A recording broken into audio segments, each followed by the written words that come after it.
Như mấy anh em kêu á, mình review thử cho mấy anh em coi nha. Chưa gắn pin.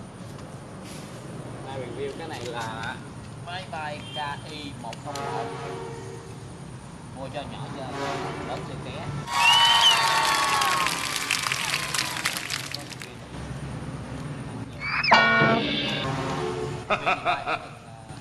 6 tới 8 phút, nếu mà đừng có lộn nha, nhào lộn chắc có chừng được có 5 phút. Mua thêm một cái điện thông chơi tiếp. Chỉ thực bấm nha con. Đó. Ở đây, đây có một cái remote. Công tắc mở lên, để nhấp nháy nha, mở lên, gạt lên, kết nối một cái, gạt kết nối một cái, nhận sóng được đó. Bài thử nha, em coi nha.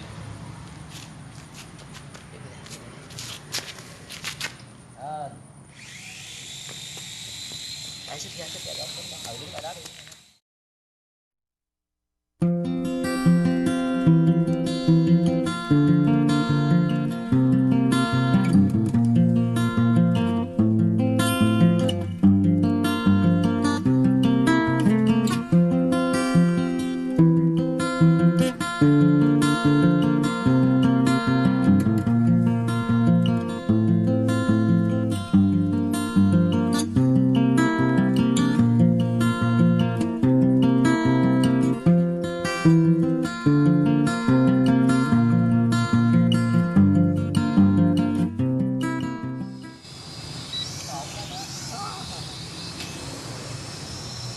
Mua cho mấy nhỏ chơi rồi chơi.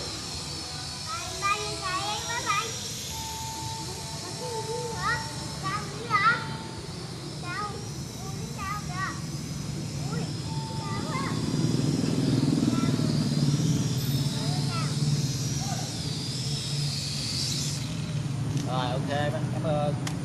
Bye bye.